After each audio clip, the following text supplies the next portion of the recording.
ഒരു ട്രാൻസിഷൻ എങ്ങനെയാ നോക്കി കാണുന്നത്? ഞാൻ അങ്ങനെ ഒരു സ്റ്റേജ് ടു സ്ക്രീൻ അങ്ങനെ ഞാൻ ഒരിക്കലും അങ്ങനെ ആലോചിച്ചിട്ടില്ല. ഇല്ല, അതെ. എനിക്ക് ആക്ച്വലി ഇങ്ങനെ ആരെങ്കിലും ചോദിക്കുമ്പോഴാണ് സ്റ്റേജ് ടു സ്ക്രീൻ അല്ലെങ്കിൽ ഇത് തമ്മിലുള്ള കമ്പാരിസൺ വരെ ഞാൻ ആലോചിക്കുന്നത്. എന്നെ സംബന്ധിച്ചിടത്തോളം രണ്ടും പാരലായിട്ട് കൊണ്ടുപോകാൻ പറ്റുമെങ്കിൽ ഐ വിൽ ബി ഹാപ്പിയസ്റ്റ്. കാരണം ഒന്ന് മാത്രം ചെയ്താൽ മറ്റേത് ഞാൻ മിസ് ചെയ്യും, അത് ഉറപ്പാണ്.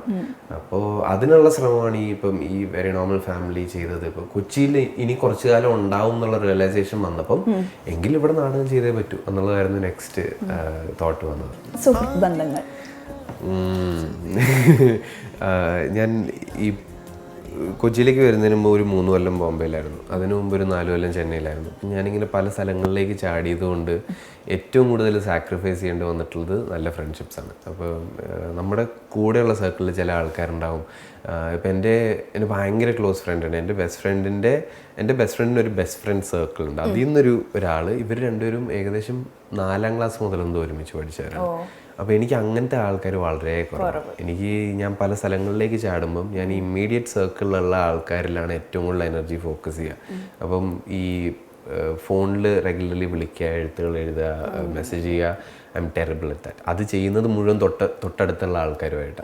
അപ്പോൾ അതുകൊണ്ട് തന്നെ നമുക്ക് ഭയങ്കര ഇഷ്ടമുള്ള, മനസ്സിൽ ഒരുപാട് സ്നേഹമുള്ള ചില ഫ്രണ്ട്സൊക്കെ വിട്ട് പോയിട്ടുണ്ടെന്ന് വെച്ചാൽ ഭയങ്കര ഡിസ്റ്റൻസ് ആണ്. ഇപ്പോഴും പണിയെടുത്താൽ തിരിച്ചു കിട്ടും, പക്ഷെ പണിയെടുക്കണം. ആ പണിയെടുക്കൽ ഭയങ്കര ബുദ്ധിമുട്ട്. അപ്പം ഞാനിങ്ങനെ ഓരോ സ്ഥലത്ത് ചെല്ലുമ്പോഴും ആ സ്ഥലത്തൊരു ഫ്രണ്ട് സർക്കിള് ഞാൻ ഉണ്ടാക്കിയെടുക്കും. അതുണ്ടാക്കിയെടുക്കാൻ ഏറ്റവും ബുദ്ധിമുട്ട് തോന്നിയിട്ടുള്ളത് കൊച്ചിയിലാണ്. ബോംബെയിൽ അത് പെട്ടെന്ന് ഉണ്ടാക്കിയെടുത്തു, ചെന്നൈയിൽ വളരെ പെട്ടെന്ന് ഉണ്ടാക്കിയെടുത്തു. പക്ഷേ അത് ഭയങ്കര ഓബ്വിയസ് റീസൺസ് ആണ്. ചെന്നൈയിലായിരുന്നപ്പോൾ ഞാൻ കോളേജിലായിരുന്നു, പിന്നെ കൂടെ നാടകങ്ങൾ ചെയ്യുന്നു. ബോംബെയിലായിരുന്നപ്പോൾ ഞാൻ ആദ്യത്തെ കൊല്ലം ബോംബെയിൽ ചെന്ന് ആരെയും അറിയാതെ ആ സിറ്റിയിൽ ചെന്നിട്ട് നേരെ ഡ്രാമ സ്കൂൾ മുംബൈ എന്ന് പറഞ്ഞൊരു ഇൻസ്റ്റിറ്റ്യൂട്ടിൽ ചേർന്നു. അപ്പോൾ 13 പേര് 1.5 കൊല്ലം കൂടെ ഉണ്ട്. അപ്പോൾ അതിൽ നിന്ന് കിട്ടി ഫ്രണ്ട്സ്. കൊച്ചിയിൽ നിന്ന് വന്നു കഴിയുമ്പോൾ സിനിമയാണല്ലോ നമ്മൾ ചെയ്യുന്നത്. അപ്പം നമ്മുടെ സിനിമയിൽ നല്ല ഫ്രണ്ട്സ് ഉണ്ട്, പക്ഷേ കുറവേ ഉള്ളൂ. കാരണം ഈ ഒരു 2 മാസം ഷൂട്ട് കഴിഞ്ഞ് അവരെല്ലാവരും വേറെ സെറ്റിലേക്ക് പോകും. ആർക്കും സമയമില്ല. നമുക്ക് എത്ര ഫ്രീ ടൈം, എത്ര ദിവസങ്ങൾ നമ്മൾ വീട്ടിലിരുന്നെന്ന് പറഞ്ഞാലും ആർക്കും സമയമില്ല. അപ്പോൾ ഇങ്ങനെ ഞാൻ ചെയ്യുന്ന എല്ലാ സിനിമയിൽ നിന്നും ഒരു 1-2 ആൾക്കാരുമായിട്ടാണ് ഞാൻ പുറത്തേക്ക് വരുന്നത്. അപ്പോൾ ആ 1-2 പേര് വെച്ച് പതുക്കെ ഒരു സർക്കിൾ ഉണ്ടാക്കിക്കൊണ്ടിരിക്കുകയാണ്. പിന്നെ ഈ നാടകം ചെയ്തത് ബേസിക്കലി അതിൻ്റെ വേറൊരു അൾട്ടീരിയർ മോട്ടീവ് കൂട്ടുകാരെ ഉണ്ടാക്കുക എന്നുള്ളതായിരുന്നു. ഞങ്ങൾ ലിറ്ററലി ഡിസ്കസ് ചെയ്തിട്ടുണ്ടായിരുന്നു, നമുക്ക് ഒരു നാടകം ചെയ്താൽ വലിയ കാസ്റ്റ് ആണെങ്കിൽ നമുക്ക് ചിലപ്പോൾ കുറേ ഫ്രണ്ട്സിനെ കിട്ടും. അപ്പോൾ ഈ ബർത്ത്ഡേക്കൊക്കെ സർപ്രൈസ് ചെയ്യാൻ മോസ്റ്റ്ലി എൻ്റെ നാടകത്തിലുള്ളവരാണ് വന്നത്. അപ്പം ഞങ്ങൾ പിന്നെ ഇത് കുറേ കൊല്ലം മുമ്പ് ഡിസ്കസ് ചെയ്തത് പറഞ്ഞ് ചിരിക്കുകയായിരുന്നു. ബേസിക്കലി പൈസ കൊടുത്ത് വാങ്ങിച്ച ഫ്രണ്ട്സാണ്. കാരണം ഇവർ നാടകം ചെയ്തതിന് അവർക്ക് ശമ്പളം കൊടുക്കുന്നു. അങ്ങനെ ഇപ്പോൾ ഉണ്ട്. ഇപ്പോൾ കൊച്ചിയിൽ അങ്ങനെ പതുക്കെ ആയി വരുന്നു ഒരു ഗ്രൂപ്പ് ഓഫ് ഫ്രണ്ട്സ്. എന്താണ് പ്രണയം റോഷന്?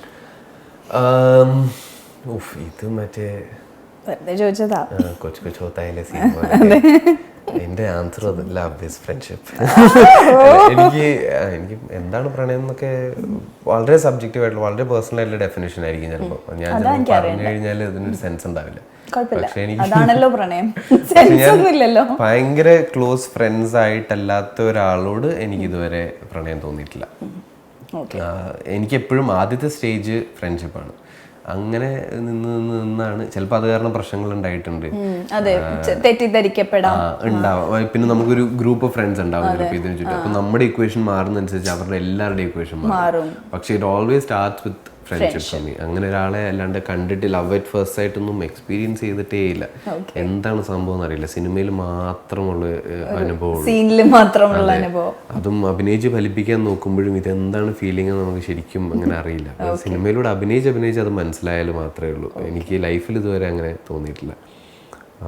എനിക്ക് മോസ്റ്റ്ലി ഫ്രണ്ട്ഷിപ്പിൻ്റെ ഒരു എല്ലാ ഫ്രണ്ട്ഷിപ്പിൻ്റെ ഒരു നെക്സ്റ്റ് ലെവലല്ല, പക്ഷെ ഫ്രണ്ട്ഷിപ്പ് അതിന് വേണ്ട ഒരു റിക്വയർമെൻ്റ് ആണ്. അവിടുന്ന് പിന്നെ മുമ്പോട്ടുള്ളൊരു യാത്രയാണ്.